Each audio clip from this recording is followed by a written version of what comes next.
Hello friends, welcome to civil thunder. आज हम पढ़ेंगे स्टेयरकेस में जो टेक्निकल टर्म्स यूज होता है तो उसके बारे में आज हम डिटेल्स में पढ़ेंगे। तो स्टेयरकेस में बारे में जानने से पहले हमें फर्स्ट जानना चाहिए स्टेप क्या होता है। मतलब हम अगर एक फ्लोर से दूसरे फ्लोर तक जाते हैं तो स्टेप दे के ही जाते हैं। तो स्टेप क्या है? हमारा जो स्टेप है ट्रेड एंड राइजर का कंबाइन से ही बनता है।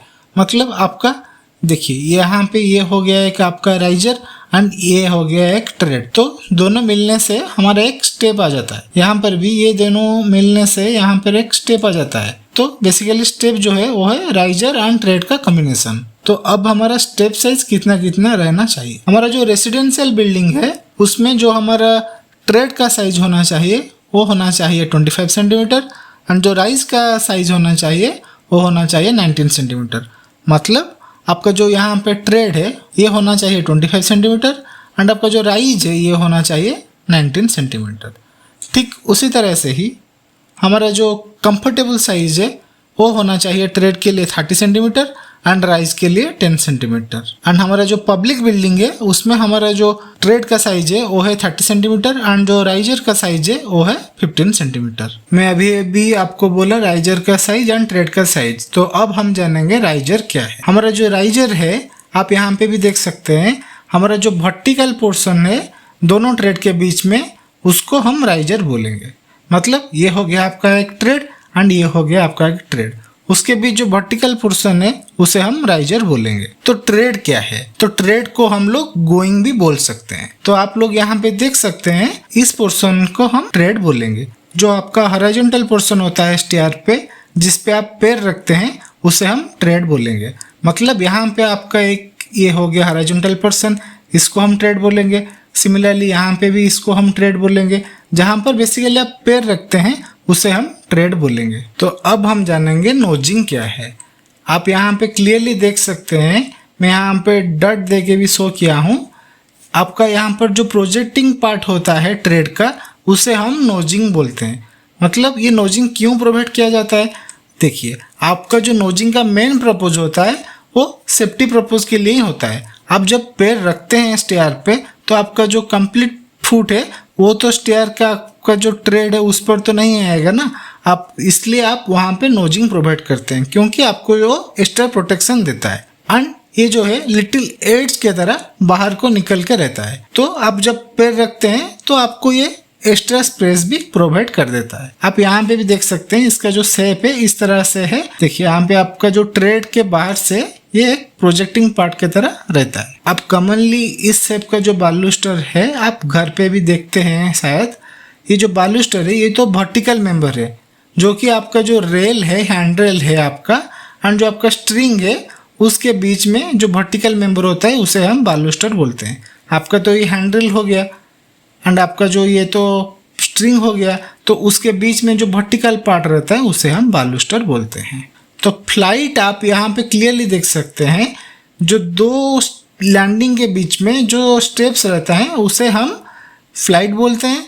एंड हम ये भी बोल सकते हैं आपका जो सीरीज ऑफ स्टेप्स होता है उसे भी हम फ्लाइट बोल सकते हैं। यहाँ पे ये हो गया आपका फ्लाइट एंड ये हो गया आपका सीरीज ऑफ स्टेप्स एंड ये हो गया आपका दो लैंडिंग्स। तो इसके बीच में जो भी स्टेप्स रहता है उसे हम फ्लाइट बोलते हैं। सोफिट का मतलब आपका जो स्टेयर का अंडर सरफेस रहता है उसे हम सोफिट बोलते हैं।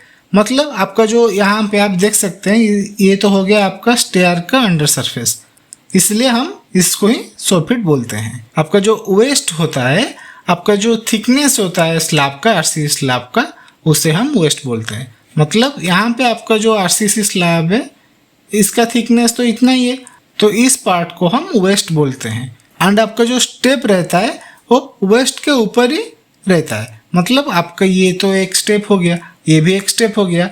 ये कहाँ पर प्लेस्ड है? ये आपका वेस्ट के ऊपर ही प्लेस्ड है। एंड ये जो वेस्ट है जनरली आरसीसी में ही बनाया जाता है। आपका जो पिच लाइन होता है वो एक इमेजिनरी लाइन होता है बेसिकली, जो कि आपका हर एक ट्रेड का जो नोज है, यहाँ पे आप देख सकते हैं यहाँ पे एक नोज है, यहाँ पे एक नोज है एंड आपका जो इमेजिनरी लाइन है हर एक नोज को कनेक्ट करके जा रहा है। आपका जो लाइन कनेक्टिंग करता है हर एक नोज को उसे हम पिच लाइन बोलते हैं। एंड पिच एंगल क्या है? देखिए अगर हम यहाँ पे हॉरिजॉन्टल लाइन भी ड्रा कर देते हैं तो जो एंगल आता है हमारा उसे हम पिच एंगल और ओनली पिच भी बोलते हैं। यहाँ पे जो एंगल फॉर्मेशन होता है उसे हम पिच एंगल बोलते हैं। तो वो जो एंगल है हमारा 40 डिग्री से एक्सीड नहीं करना चाहिए और जो मिनिमम एंगल है 25 डिग्री से कम होना भी नहीं चाहिए। तो जो रन है आप यहाँ पे भी क्लियरली देख सकते हैं। यहाँ पे जो टोटल लेंथ है स्टेयर का हॉरिजॉन्टल प्लेन में उसे हम रन बोलते हैं। एंड आपका जो लैंडिंग का लेंथ रहता है वो भी रन में इंक्लूडेड होता है। मतलब यहाँ पे एक लैंडिंग हो गया एंड यहाँ पे भी एक लैंडिंग हो गया, तो टोटल हॉरिजॉन्टल डिस्टेंस है जो उसे हम रन बोलते हैं। तो लैंडिंग किसे बोलते हैं, देखिए मैं यहाँ पे भी आपको शो किया। यहाँ पे अपर पोर्शन पे यहाँ पर एक लैंडिंग है एंड यहाँ नीचे और एक लैंडिंग है। तो लैंडिंग हमारा प्रोवाइड किया जाता है रेस्टिंग पर्पज के लिए। जो लैंडिंग है डायरेक्शन को चेंज करने के लिए भी स्टेयरकेस में प्रोवाइड किया जाता है। विंडर्स मतलब आपका जो एंगुलर स्टेप रहता है आपको डायरेक्शन का चेंज करने के लिए उसे हम विंडर्स बोलते हैं। आप यहाँ पे क्लियरली देख सकते हैं एक एंगल होके आपका डायरेक्शन चेंज कर दिया, तो इसे हम विंडर्स बोलते हैं। अगर आपको इस वीडियो से कुछ भी सीखने को मिला please like and share and subscribe my channel The Civil Thunder. Thanks for watching.